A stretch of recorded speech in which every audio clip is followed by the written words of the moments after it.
ಎಲ್ಲರಿಗೂ ಬೆಳಗಿನ ಶುಭೋದಯಗಳು ಮಕ್ಕಳೇ. ಬೆಳಗಿನ ಶುಭೋದಯಗಳು. ಈ ದಿನ ನಾವು ಸಂಭ್ರಮ ಶನಿವಾರ ಕಾರ್ಯಕ್ರಮವನ್ನು ನಮ್ಮ ಶಾಲೆ ನಡೆಸ್ತಾ ಇದ್ದೀವಿ. ಹಂತ 2ಕ್ಕೆ ಸಂಬಂಧಪಟ್ಟಂತೆ ನಾವು ಇವತ್ತು ಕೆಲವೊಂದು ಚಟುವಟಿಕೆಗಳನ್ನ ಮಾಡ್ತೀರಲ್ಲ ಎಲ್ಲ? ವಿಷಯ ಏನಿದೆ ಈ ತಿಂಗಳ ವಿಷಯ?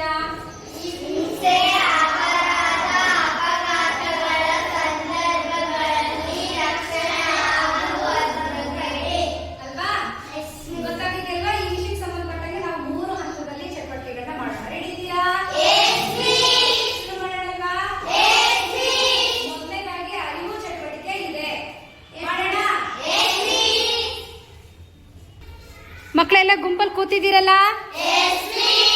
ಈಗ ಮೊದಲನೇ ಚಟುವಟಿಕೆ ಯಾವುದು? ಅರಿವು ಚಟುವಟಿಕೆಯನ್ನ ಮಾಡೋಣ. ನೀವು ಪ್ರಥಮ ಚಿಕಿತ್ಸೆ ಪೆಟ್ಟಿಗೆನ ನೋಡಿದ್ದೀರಾ? ಎಲ್ಲಿ ನೋಡಿದ್ದೀರಾ?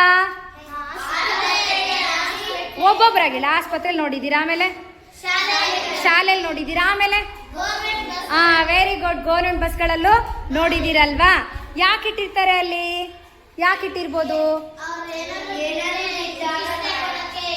ಇಟ್ಟಿರ್ತಾರಲ್ವಾ, ಆಸ್ಪತ್ರೆಗೆ ಕರ್ಕೊಂಡು ಹೋಗೋಕ್ಕಿಂತ ಮುಂಚೆ ಅದು ಉಪಯೋಗ ಆಗುತ್ತೆ ಅಂತ ಅಲ್ವಾ? ಈಗ ನಾನೊಂದಷ್ಟು ಪ್ರಶ್ನೆ ಕೇಳ್ತೀನಿ, ಹೇಳ್ತೀರಾ? ನೀವೆಷ್ಟು ತಿಳ್ಕೊಂಡಿದ್ದೀರಾ ಅಂತ ಹೇಳ್ತೀರಲ್ಲ? ಸರಿ, ಕೇಳಲಾ? ಪ್ರಥಮ ಚಿಕಿತ್ಸೆ ಪೆಟ್ಟಿಗೆ ಎಂದರೇನು? ಹೇಳಿ, ಎದ್ದು. ಹೋಗುವ ಮುಂಚೆ ಬಿದ್ದಾಗ ಗಾಯ ಆದಾಗ ರಕ್ತ ಸೋರು ಹೋಗಬಾರದೆಂದು ಕಾಟನ್ ಇಟ್ಟು ಬ್ಯಾಂಡೇಜ್ ಮಾಡ್ತೀವಿ. ಅದನ್ನ ನಾವು ಪ್ರಥಮ ಚಿಕಿತ್ಸೆ ಅಂತೀವಿ, ಸರಿ ಅಲ್ವಾ? ಮನೆಗಳಲ್ಲಿ ಈ ತರ ಪ್ರಥಮ ಚಿಕಿತ್ಸೆ ಕೊಟ್ಟಿರೋದು ನೋಡಿದೀರಾ? ಯಾರಾದ್ರೂ ಗೊತ್ತಿದ್ರೆ ಒಬ್ರು ಹೇಳ್ರಿ, ಯಾವ ರೀತಿ ಚಿಕಿತ್ಸೆ ಕೊಟ್ಟಿದ್ದೀರಾ ಮನೆಯಲ್ಲಿ ಅಂತ. ಬೇರೆ ಯಾರಾದ್ರೂ ಒಬ್ರು ಈ ಕಡೆ ಗುಂಪಿಂದ ಯಾರಾದ್ರೂ ಹೇಳ್ತೀರಾ? ಯಾರಾದ್ರೂ ಹೇಳಿ. ಈ ತರ ಪ್ರಥಮ ಚಿಕಿತ್ಸೆ ಆಸ್ಪತ್ರೆ ಕರ್ಕೊಂಡು ಹೋಗೋದಕ್ಕಿಂತ ಮುಂಚೆ ನಿಮ್ಮ ಮನೆಗಳಲ್ಲಿ, ಊರುಗಳಲ್ಲಿ ಮಾಡಿದ್ದೀರಾ? ನಮ್ಮೂರಲ್ಲಿ ನಮ್ ದೊಡ್ಡಪ್ಪಗೆ ಬಿದ್ದು ಗಾಯ ಆಗಿತ್ತು, ಅದಕ್ಕೆ ರಕ್ತ ಸೋರಬಾರ್ದಂತ ಬಟ್ಟೆ ಕಟ್ಟಿ ಚಿಕಿತ್ಸೆ ಕೊಡಿಸ್ತೀವಿ. Very good. ಆಮೇಲೆ ಎಲ್ಲಿ ಕರ್ಕೊಂಡು ಹೋದ್ರಿ? ಆಸ್ಪತ್ರೆ. ಈ ಪ್ರಥಮ ಚಿಕಿತ್ಸೆ ಪೆಟ್ಟಿಗೆನ ನೀವು ಯಾವತ್ತಾದ್ರೂ ಉಪಯೋಗಿಸಿದ್ದೀರಾ? ಯಾವಾಗ ಉಪಯೋಗಿಸಿದ್ದೀರಾ ಶಾಲೆನಲ್ಲಿ? ಯಾರಾದ್ರೂ ಹೇಳಿ.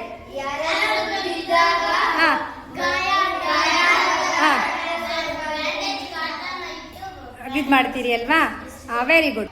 ಪ್ರಥಮ ಚಿಕಿತ್ಸೆ ಪೆಟ್ಟಿಗೆನಲ್ಲಿ ಯಾವ ವಸ್ತುಗಳು ಇರ್ತವೆ ಅಂತ ಗೊತ್ತಾ ನಿಮ್ಗೆ? ಏನೇನು ಇರ್ತವೆ? ಒಬ್ಬೊಬ್ರು ಹೇಳಿ, ಈ ಟೀಮಿಂದ ಒಬ್ರು. ಸಾಕು. ನೆಕ್ಸ್ಟ್ ಇನ್ನೇನು ಇರ್ತವೆ? ಆಮೇಲೆ ಈ ಕಡೆ ಮಾತ್ರೆ ಇರ್ತವೆ ಅಲ್ವಾ? ಆಮೇಲೆ ಮತ್ತಿನ್ನೇನು ಇರ್ತವೆ? ಕಾಟನ್ ಇರುತ್ತೆ, ಆಮೇಲೆ ಹತ್ತಿ ಇರುತ್ತಲ್ವಾ? ಆಮೇಲೆ ಯಾವ್ದಾದ್ರು ಒಂದು ಆಯಿಂಟ್ಮೆಂಟ್ ಇರುತ್ತೆ ಬಿದ್ದಾಗ ಗಾಯಕ್ಕೆ ಹಚ್ಚೋದಿಕ್ಕೆ ಅಲ್ವಾ? ಇಂಜೆಕ್ಷನ್ ಇರುತ್ತೆ. ಸಿರಂಜ್ ಇರುತ್ತಾ? ಸಿರಂಜ್ ಇರಲ್ಲ, ಆಸ್ಪತ್ರೆಯಲ್ಲಿ ಇರುತ್ತೆ. ಇದಷ್ಟೇ. ಯಾವ್ಯಾವುದು? ಕಾಟನ್ನು, ಬ್ಯಾಂಡೇಜು, ಟೀಂಚರು, ಹೈಡ್ರೋಜನ್ ಪರಾಕ್ಸೈಡ್ ಔಷಧಿ, ಆಮೇಲೆ ಟ್ಯಾಬ್ಲೆಟ್ ಇವು ಇರ್ತಾವಲ್ವಾ? ಒಪ್ಪಲ್ಪಟ್ಟಂಗೆ ನಾವೀಗ ಒಂದು ವರ್ಕನ್ನು ಮಾಡಿ ಏನಂತ ಹೇಳಿದ್ರೆ, ನಿಮ್ಮ ಪ್ರತಿ ತಂಡಕ್ಕೂ ಏನು ಮಾಡ್ತೀನಿ ನಾನು? ಒಂದೊಂದು ವೈಟ್ ಶೀಟನ್ನು ಕೊಡ್ತೀನಿ. ನೀವೇನು ಮಾಡಬೇಕು? ಪ್ರಥಮ ಚಿಕಿತ್ಸಾ ಪೆಟ್ಟಿಗೆ ಹೇಗಿರುತ್ತೆ, ಅದರಲ್ಲಿ ಯಾವ್ಯಾವ ವಸ್ತುಗಳು ಹೇಗಿರ್ತವೆ ಅಂತ ಚಿತ್ರದ ಮೂಲಕ ಬರೆದು ಬಣ್ಣವನ್ನು ಹಾಕಬೇಕು. ಹಾಕ್ತಿರಲ್ಲ? ಮಾದರಿಯಾಗಿ ನಿಮ್ಮ ಮುಂದೆ ಶಾಲೆಯಲ್ಲಿರ್ತಕ್ಕಂಥ ಪ್ರಥಮ ಚಿಕಿತ್ಸಾ ಪೆಟ್ಟಿಗೆ ಇದೆ, ಹೈಡ್ರೋಜನ್ ಬಾಕ್ಸ್ ಇದೆ, ಟೀಂಚರ್ ಇದೆ, ಮಾತ್ರೆ ಇದೆ, ಕಾಟನ್ ಇದೆ, ಬ್ಯಾಂಡೇಜ್ ಬಟ್ಟೆ ಇದೆ. ನೋಡ್ಕೊಂಡು ಬಿಡಿಸ್ತೀರಲ್ಲ? ಎಸ್.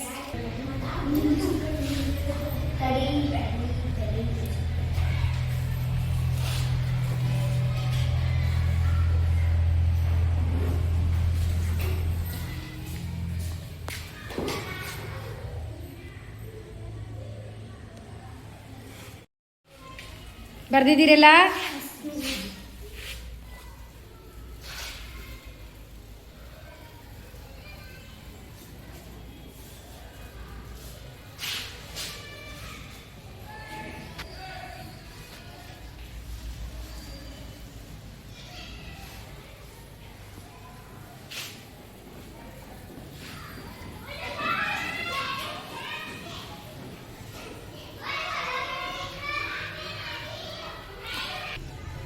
ಮೂರು ತಂಡದವರು ಚೆನ್ನಾಗಿ ಪ್ರಥಮ ಚಿಕಿತ್ಸೆ ಪೆಟ್ಟಿಗೆಯ ಚಿತ್ರವನ್ನು, ಅದರಲ್ಲಿರ್ತಕ್ಕಂಥ ಪರಿಕರಗಳನ್ನು ತುಂಬ ಚೆನ್ನಾಗಿ ಬರ್ದಿದ್ದೀರಾ. 3 ತಂಡದವರಿಗೆ ಧನ್ಯವಾದಗಳು.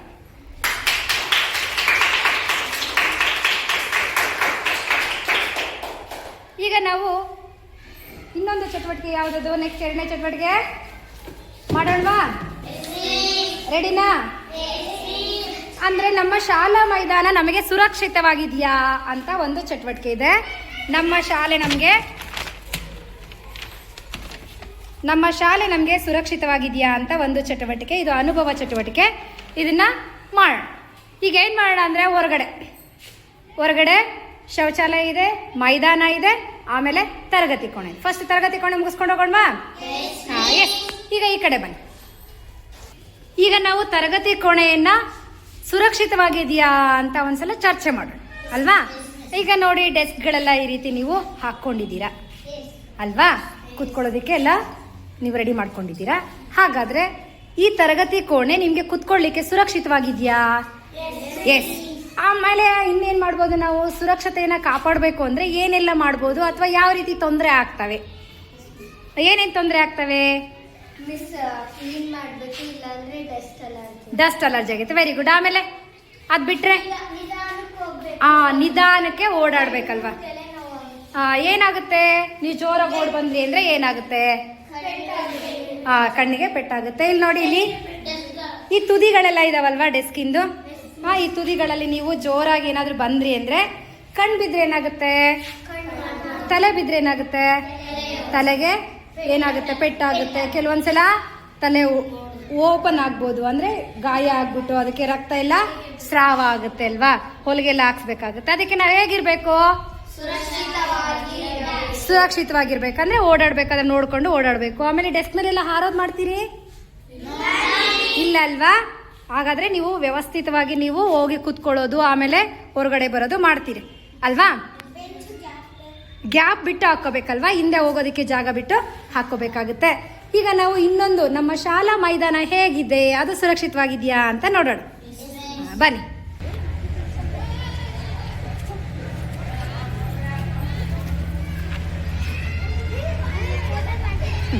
ಬನ್ನಿ. ಈಗ ನೀವು ಶಾಲೆ ಮೈದಾನನ ನೋಡ್ತಾ ಇದ್ದೀರಲ್ವಾ? ನಿಮ್ಮ ಶಾಲಾ ಕಾಂಪೌಂಡ್ ಹೇಗಿದೆ? ಸುರಕ್ಷಿತವಾಗಿದ್ಯಾ? ಮತ್ತೆ ಇನ್ನೂ ಏನೇನು ಬದಲಾವಣೆಗಳಾಗಬೇಕು? ತೆಗ್ದಾಕ್ಬೇಕು. ಆಮೇಲೆ ದೊಡ್ಡ ದೊಡ್ಡ ಕಲ್ಲು ನೋಡಿ, ಅಲ್ಲಿ ಕಾಣಿಸ್ತಾ ಇದೆ ಅಲ್ವಾ? ನೋಡಿ, ಅಲ್ಲಿ ದೊಡ್ಡ ದೊಡ್ಡ ಕಲ್ಲು ಕಾಣಿಸ್ತಾ ಇದಾವಲ್ವಾ? ಅವೆಲ್ಲ ಇದ್ರೆ ಏನಾಗುತ್ತೆ? ತೊಂದರೆ ಆಗುತ್ತೆ, ಬೀಳ್ತೀರಾ, ತಲೆ ಅದಕ್ಕೂ ಪೆಟ್ಟಾಗಿ ಬೀಳ್ಬೋದು ಆಟ ಆಡುವಾಗಲ್ವಾ? ಹಾಗಾಗಿ ಅವನ್ನೆಲ್ಲ ಏನ್ ಮಾಡ್ಬೇಕು? ನಾವು ತೆಗ್ದಾಕ್ಬೇಕು. ಆಮೇಲೆ ಶಾಲೆ ಆವರಣ ಹೇಗಿರ್ಬೇಕು ನೋಡಿ, ಕಸ ಎಲ್ಲ ಇದೆ ಅಲ್ವಾ? ತೆಗಿಬೇಕಲ್ವಾ? Very good. ಈಗ ನೆಕ್ಸ್ಟ್ ಮುಂದಿನ ಸ್ಥಳ. ಈಗ ನಾವೆಲ್ಲ ಎಲ್ಲಿದ್ದೀವಿ? ಶೌಚಾಲಯದ ಹತ್ರ ಬಂದಿದ್ದೀವಿ ಅಲ್ವಾ? ನಮ್ಮ ಶೌಚಾಲಯ ಹೇಗಿದೆ? ಎಲ್ಲ ಹಾಳಾಗಿದೆ ಅಲ್ವಾ? ಯಾವ ರೀತಿ ಅಪಾಯ ಆಗುತ್ತೆ ಶೌಚಾಲಯಗಳಲ್ಲಿ? ಯಾಕೆ ಜಾರ್ ಬೀಳ್ತೀರಾ? ನೀರೆಲ್ಲ ಹಾಗೆ ಇರುತ್ತೆ, ಆಮೇಲೆ ಪಾಚಿ ಎಲ್ಲ ಇರುತ್ತೆ. ಹಾಗಾಗಿ ನಾವೇನ್ ಮಾಡ್ಬೇಕು? ಓಡ್ ಬರಬಾರ್ದು ಅಲ್ವಾ? ಆಮೇಲೆ ಏನ್ ಮಾಡ್ಕೋಬೇಕು? ಆ ಪರಿಸರವನ್ನ, ಶೌಚಾಲಯ ಪರಿಸರ ಸ್ವಚ್ಛವಾಗಿ ಇಟ್ಕೋಬೇಕು. ಹಾಗಿದ್ರೆ ನಮ್ಗೆ ಅಪಾಯದಿಂದ ನಾವು ಪಾರಾಗ್ಬೋದು ಅಲ್ವಾ? ಈಗ ನೋಡಿ, ಶಾಲೆ ಕಾಂಪೌಂಡ್ ಇದೆ ಅಲ್ವಾ? ಕಾಂಪೌಂಡ್ ಹತ್ರ ಈಗ ಹಾರ್ ಬರ್ತೀರಾ? ಹೆಂಗ್ ಬರ್ತೀರಾ ನೀವು? ಹಾರ್ಬಾರ್ದಲ್ವಾ? ಹಾರಿದ್ರೆ ಏನಾಗುತ್ತೆ? ಕಾಲು ಕೈ ಮುರಿತವೆ. ಎಲ್ಲಿಂದ ಬರ್ತೀರಾ? ಅಲ್ಲಿ ಗೇಟ್ ಇದೆ ಅಲ್ವಾ? ಗೇಟಿಂದ ನೀವು ಬರಬೇಕು. ಗೇಟನ್ನ ಬಳಸಿ ಬರಬೇಕು. ಕಾಂಪೌಂಡನ್ನು ಹಾರಬಾರ್ದು ಅಲ್ವಾ? ಶಾಲಾ ಮೈದಾನ ನಮ್ಗೆ ಎಷ್ಟು ಸುರಕ್ಷಿತವಾಗಿದೆ, ಆಮೇಲೆ ಶೌಚಾಲಯದ ಹತ್ರ ನಾವು ಯಾವ ರೀತಿ ಸುರಕ್ಷತೆಯನ್ನು ಕಾಪಾಡ್ಕೋಬೇಕು, ಆಮೇಲೆ ತರಗತಿ ಕೊಠಡಿಯಲ್ಲಿ ನಾವು ಯಾವ ರೀತಿಯಾಗಿ ಇರಬೇಕು ಅಂತ ನೀವೀಗ ತಿಳ್ಕೊಂಡಿದ್ದೀರಾ. ಈಗ ಸಾಕಷ್ಟು ವಿಷಯ ಹೇಳಿದ್ದೀರಲ್ವಾ? ಈಗ ನಾವು ಮುಂದಿನ ಚಟುವಟಿಕೆಗೆ ಹೋಗೋಣ. ಮುಂದಿನ ಚಟುವಟಿಕೆ ಬಂದು ಅವಲೋಕನ ಅಂತ. ಯಾವುದು? ಅವಲೋಕನ ಚಟುವಟಿಕೆಯನ್ನು ಮಾಡೋಣ. ಈಗಾಗಲೇ ನಿಮಗೆ ಗುಂಪುಗಳಿಗೆ ಒಂದೊಂದು ವಿಷಯವನ್ನು ಕೊಡಲಾಗುತ್ತೆ. ಅದಕ್ಕೆ ಸಂಬಂಧಪಟ್ಟಂಗೆ ನೀವೇನು ಮಾಡ್ತೀರಾ? ಆ ಸನ್ನಿವೇಶವನ್ನು ನೀವು ಅಭಿನಯಿಸ್ತೀರಿ. ಶುರು ಮಾಡೋಣವಾ? ಈಗ ಮೊದಲನೇ ತಂಡದವರು ಸನ್ನಿವೇಶವನ್ನ ಅಭಿನಯ ಮಾಡ್ತಾ ಇದ್ದೀರಿ ಅಲ್ವಾ? ಶುರು ಮಾಡಿ.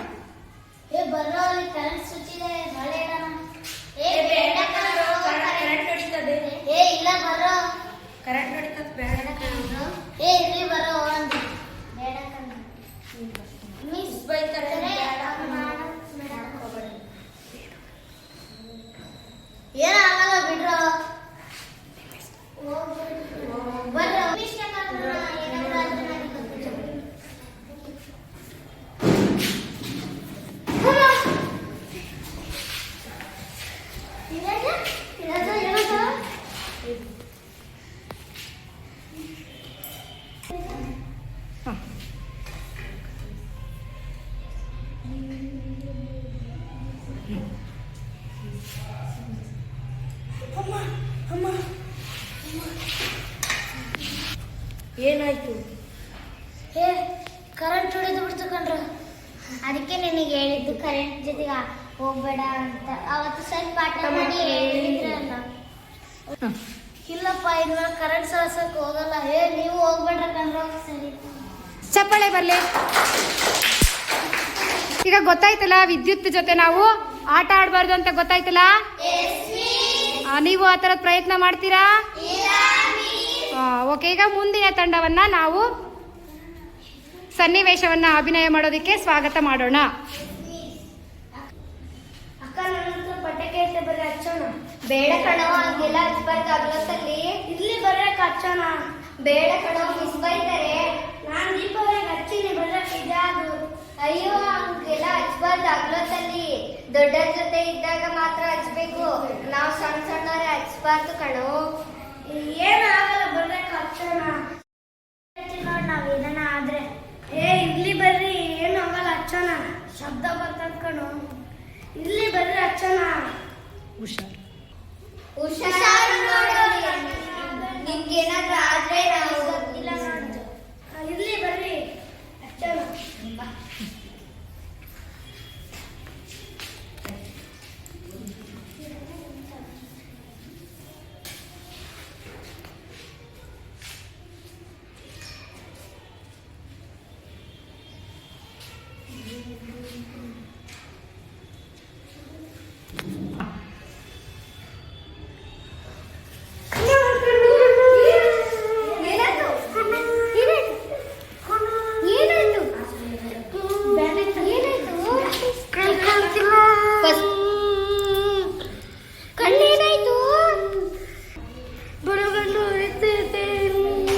ಫಸ್ಟ್ ಏಡ್ ಮಾಡಕ್ಕೆ ಬಟ್ಟೆ ತಗೊಂಬ.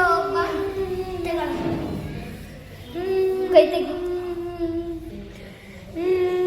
ಕ್ಲೀನಾಗಿ ತಡೆ. ಕಣ್ಣು ಭಾಳ ಉರಿತದೆ.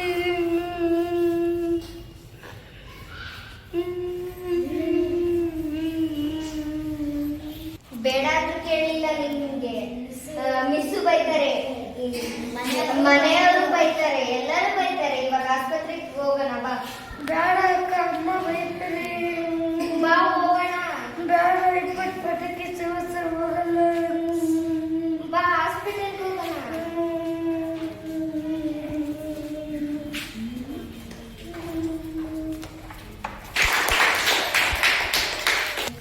ಪಟಾಕಿ ಕುರಿತು ಜಾಗೃತಿಯನ್ನ ಮೂಡಿಸಿರ್ತಕ್ಕಂಥ, ಬೆಂಕಿಯನ್ನು ಬಳಸಬಾರ್ದು ಅಂತ ಹೇಳಿರ್ತಕ್ಕಂಥ ತಂಡಕ್ಕೆ ಅಭಿನಂದನೆಗಳು. ಈಗ ಮುಂದಿನ ಚಟುವಟಿಕೆಯನ್ನ ಮಾಡೋಣ. ಬರ್ರೋ, ಆಡಕ್ಕೆ ಹೋಗೋಣ. ಇಲ್ಲಪ್ಪ, ಏನಾದ್ರು ಆದ್ರೆ ಮಿಸ್ ಬೈತಾರೆ. ನಾನು ಹೇಳ್ತೀನಿ ಬರ್ರೋ ಮಿಸ್ಸಿಗೆ. ಇಲ್ಲಪ್ಪ, ನಾವು ಬರಲ್ಲ.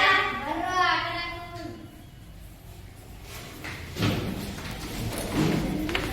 ಈ ಕಡೆ ಏನು ಆಟ ಆಡೋದು? ಏನು ಆಟ ಆಡೋದು? ಅಷ್ಟೇ. ಏನು ಆಟ ಆಡೋದು? ಏನು ಆಟ ಆಡೋದು? ಈ ಆಟ ಇಷ್ಟೇ.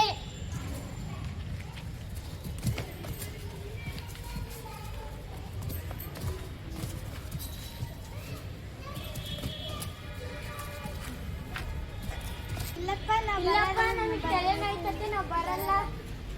ನನಗೂ ಹಂಗೆ ಆಗ್ತಿದೆ. ಒಬ್ಬನೇ ಆಡ್ತೀನಿ. ಏನಾಯ್ತು? ಅಮ್ಮ, ಕಾಲು, ತಲೆ. ಹಿಂಗ ಆಡ್ಬಾರ್ದಿತ್ತು, ನಮ್ಮ ಮಾತು ಕೇಳಾಕಿತ್ತು. ಮಿಸ್ ಬೈತಾರೆ ಇವಾಗ ಇದೆಲ್ಲ ಆಗಿರೋದಕ್ಕೆ. ನಿಮ್ ಜೊತೆ ತಲೆ ನೋವು. ಕೈ ತೆಗಿ.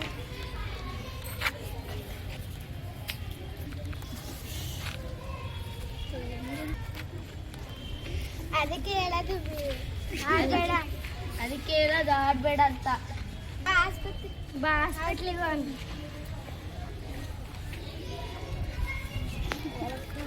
ಇದುವರೆಗೂ ನೀವು ಅನುಭವ ಚಟುವಟಿಕೆಯನ್ನ ಮಾಡಿದ್ರಿ ಅಲ್ವಾ? ಆಟ ಆಡುವಾಗ, ಪಟಾಕಿ ಹಚ್ಚುವಾಗ ಮತ್ತೆ ಕರೆಂಟ್ ಜೊತೆ, ಸ್ವಿಚ್ಗಳ ಜೊತೆ ಯಾವ ರೀತಿ ಎಚ್ಚರಿಕೆಯನ್ನು ವಹಿಸಬೇಕು ಅಂತ ನಿಮಗೆ ಗೊತ್ತಾಗಿದೆ ಅಲ್ವಾ? ಈ ದಿನದ ವಿಷಯಕ್ಕೆ ಸಂಬಂಧಪಟ್ಟಂಗೆ ನೀವೇನು ಮಾಡಿದ್ರಿ? ಹಿಂಸೆ, ಅಪರಾಧ, ಅಪಘಾತ ಮತ್ತು ಇಂಥ ಸಂದರ್ಭಗಳಲ್ಲಿ ನಾವು ಹೇಗೆ ಭದ್ರತೆಯನ್ನು ಕಾಪಾಡ್ಕೋಬೇಕು ಮತ್ತು ರಕ್ಷಣೆಯನ್ನು ಪಡ್ಕೋಬೇಕು ಅಂತ ನೋಡ್ಕೊಂಡಿದ್ದೀರಿ ಅಲ್ವಾ? ಈ ಚಟುವಟಿಕೆಗಳಲ್ಲಿ ಭಾಗವಹಿಸಿದಂಥ ನಿಮಗೆ ಧನ್ಯವಾದಗಳು.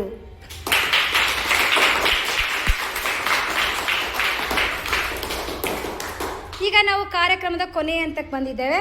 ಅದು ಈ ವಿಷಯದ ಕುರಿತಾಗಿ ನಾವು ಪ್ರತಿಜ್ಞಾವಿಧಿಯನ್ನು ಸ್ವೀಕಾರ ಮಾಡೋಣ. ರೆಡಿನಾ?